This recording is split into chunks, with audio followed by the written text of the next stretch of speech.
una vez que se inició el año lectivo en la Amazonía y Sierra Ecuatoriana.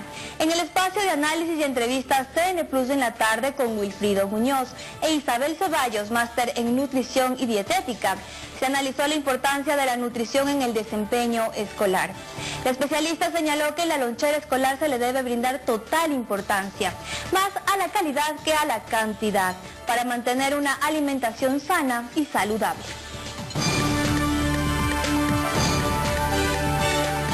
¿Por qué es tan importante el tema de la nutrición en los niños? Hoy por hoy escuchamos pláticas, recomendaciones del internet respecto de la lonchera. Considero que tiene que ser un tema universal de cómo desayunan, de cómo almuerzan, de cómo cenan. Bueno, usted es la experta en ello. Exacto, justamente en el balance está el éxito. No solamente de la cantidad de comida, sino también en la calidad de comida. A veces nos enfocamos solamente en la cantidad y dejamos de lado la calidad. Es importante tener una alimentación familiar saludable porque nosotros como padres somos ejemplos de nuestros niños, y tener una alimentación siempre fraccionada. Las 5 comidas diarias que en muchos textos se leen, muchos profesionales lo dicen, es en realidad lo necesario.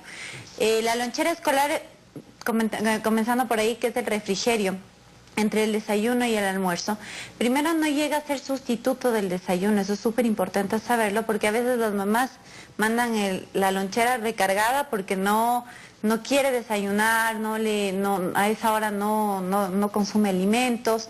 Es bien importante saber que es la recarga energética de la mañana. De 2 a 3 horas de nuestra digestión y absorción de nutrientes sería la recarga del desayuno, que fue justamente el cortar el ayuno prolongado desde la cena anterior. Es importante porque esta recarga energética ayuda al rendimiento escolar de los niños. No solamente como lonchera escolar, sino también en los adultos, porque ellos están en un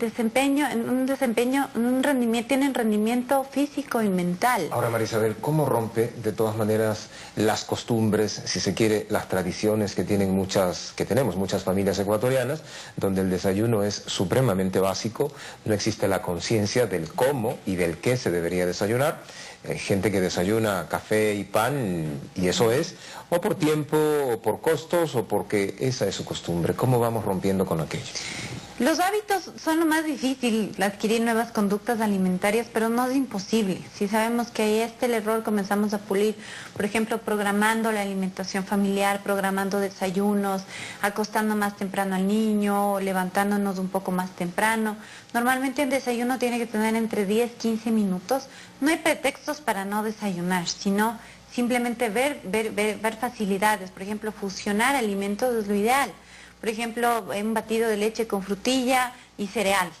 Está desayunando, está adquiriendo 3 nutrientes, de carbohidrato, lácteos y proteína. Pero estamos dando eso, y fruta. Estamos dando eso porque la ausencia solamente va a llevar a patologías por déficit o por exceso. Ahora, cuán importante también es en cada una de las comidas tomarse el tiempo para comer. Yo siento que hay gente que con el afán de salir a trabajar o de ir a los estudios o que les deja el transporte, en el caso de los chicos, van desayunando en el camino y no se toman el tiempo de sentarse a compartir ese espacio de alimento con su estómago, consigo mismo. Es muy importante, es difícil por lo que ahora todo el mundo está ajetreado, la vida es mucho más rápida, pero es ahí donde nosotros vemos que hay ausencia de alimentación consciente. El niño se alimenta porque la mamá le manda una manzana en el bus, pero él no está tomando conciencia de por qué estoy tomándolo. Y tienen que adquirir estos hábitos porque el masticar rápido, el comer en 5 minutos, el comer a medias, no estamos adquiriendo los nutrientes adecuadamente y estamos contribuyendo solamente con la ansiedad alimentaria. Mira, hemos hablado un poco del desayuno, de la media mañana, y tenemos unos almuerzos típicos ecuatorianos. Quiero poner este ejemplo de la costa, por ejemplo, donde es el arroz con menestra, carne, muy pocas veces hay vegetales en ese plato, y con otra frecuencia hay una gaseosa allí al lado. ¿Cuál recomendable es un tipo de almuerzo así para los niños también? Bueno, en el balance, como te decía, está el éxito. No hay que satanizar ciertos alimentos, que esto engorda, que esto no engorda, que esto es bueno, que esto es malo. Simplemente hay que buscar el equilibrio. Justamente, por ejemplo, la combinación de carbohidratos no es lo ideal. Por ejemplo, entre arroz y menestra, es una buena combinación porque formamos una proteína complementaria. Pero no solamente desde el almuerzo. A veces comemos la menestra pensando que estamos comiendo ensalada. Entonces dejamos de lado justamente el aporte de vitaminas y minerales que provienen de esto. Y hay que sumarle, por ejemplo, una proteína como pescado, como pollo, como pavo. Entonces, formar algo equilibrado entre los grupos alimentarios, eso es lo ideal. Pero si además de eso evitamos, digo yo, las bebidas gaseosas o los jugos azucarados y lo reemplazamos por agua, muy seguramente nos viene mejor. Viene mejor siempre y cuando como estemos armando nuestro plato. Por ejemplo, si nosotros consumimos postre, sopa, segundo plato, postre, y encima más queremos una gaseosa, estamos hablando de un exceso, por ejemplo, de azúcares, o probablemente de grasas o de carbohidratos que también hubieron en la sopa. Entonces hay que buscar un equilibrio. Si, por ejemplo, la sopa tuvo fideo, comer arroz en el segundo sería tuviera que ser muy poca cantidad, o tal vez menos, porque, por ejemplo, un locro de papa tiene bastante papa, en el segundo iría bien una proteína, una ensalada, y poderlo terminar con un plato de frutas o una bebida hidratante como el agua, como algún jugo.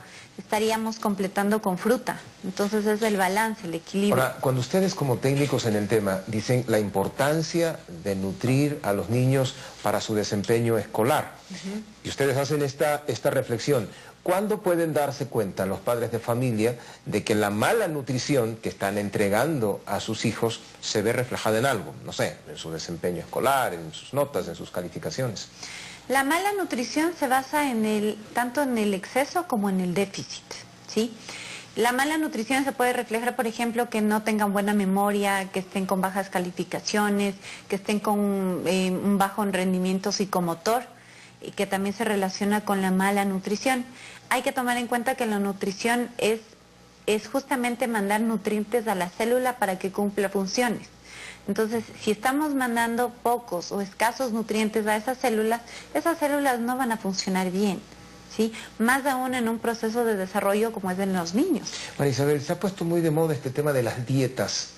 No solamente en adultos, yo veo que en ciertos niños, padres que ya tienen un problema de obesidad, etcétera, y que sus hijos van con la misma consecuencia, intentan que sus hijos también hagan dieta y les abstienen de consumir o de ingerir cierto tipo de productos. ¿Eso está mal? Ningún alimento engorda, Wilfrido. Eso es súper importante que sepamos. Ningún alimento es malo, sino el exceso. Por ejemplo, si nosotros vamos a un restaurante y nos sirven la montaña de espagueti, y a un niño de 8 años le damos de esa montaña de espagueti, pero tal vez le correspondió comer una taza. Ahí es el problema, en la educación, en la mala educación nutricional que adquieren, tanto padres como niños. Entonces decimos, no comas de eso porque te engorda. Y estamos con ese miedo de padres y decimos, no, está muy gordito mi hijo, no le voy a dar carbohidratos, no le voy a dar azúcares porque probablemente quiero que esté a dieta y restricción total de grasas, de azúcares, de carbohidratos para que baje de peso, y más nos fijamos en el ámbito estético cuando estamos dejando de lado salud. Porque, por ejemplo, a los niños no hay como quitarles azúcares, porque los azúcares tienen su función cerebral, ¿sí? Entonces, ¿a qué se refieren la mayoría de dietas? Quitamos azúcares, quitamos carbohidratos, quitamos grasas.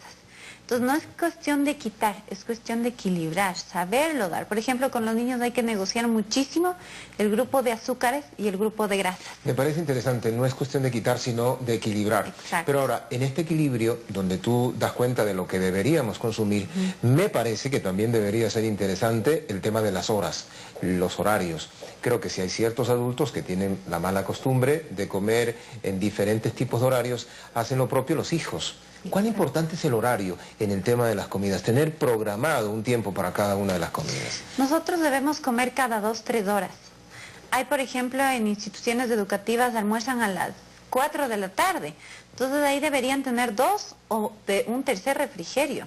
Y a las 5 de la tarde llegan a almorzar y ya no van a tener un refrigerio media tarde. ¿Se perjudica tu metabolismo allí? Sí, se perjudica siempre y cuando no tengamos este fraccionamiento alimentario durante la mañana. Si dejamos, por ejemplo, una sola lonchera, teniendo un almuerzo a las 3, 4 de la tarde, ese niño no va a rendir. Desde las 10 de la mañana de la hora del recreo hasta las 3 de la tarde, su rendimiento va a ser menor, cada vez menor. Entonces, fraccionar y dividir en 2 el refrigerio de la mañana. Veía un estudio que en algunos países de América Latina el consumo de vegetales en los niños es mínimo.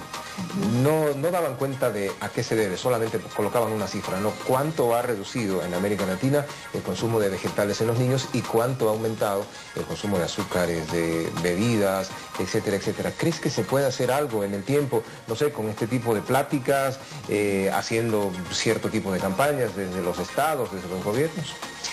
Básicamente falta muchísima educación nutricional aquí en el país, que eso sería recomendable justamente para el Ministerio de Salud, que empiecen puliendo lo que es educación, porque justamente uno tiene que aprender a comer y a nutrirse como aprendió a leer y escribir. Es exactamente lo mismo. Entonces, como vemos, los niños van a la selección de lo que el marketing también les vende, ¿no? Entonces, las verduras, por ejemplo, es el grupo más difícil en niños. Entonces, darles la alternativa. Por ejemplo, en una lonchera escolar no necesariamente debemos mandarles fruta, sino, por ejemplo, zanahorias, tomates, champiñones. O sea, variar un poco con los vegetales y fruta y dar alternativas, por ejemplo, de los lácteos con combinaciones de sal, no solamente de dulce, que le vemos, el yogur se combina con dulce, sino el yogur también puede tener preparaciones con sal y hacerles partícipes de la alimentación. Para también nosotros preparamos alimentos y nos despierta un poco el gusto. Entonces hay que trabajar con los niños y hay que negociar con ellos. Y si no les gustó, por ejemplo, el brócoli o la carne en cierta preparación, tenemos 7 oportunidades más, se dice. O empezar a preparar con ellos también es una buena opción. Es súper buena opción. Programar, negociar con ellos y cocinar con ellos. María Isabel, me encantó esta plática, se aprende mucho de usted. Está comprometida para venir a próximos programas con otras iniciativas como estas. Creo que merecen la pena que las abordemos y que le ayudemos a la audiencia. Sí, con mucho gusto, gracias.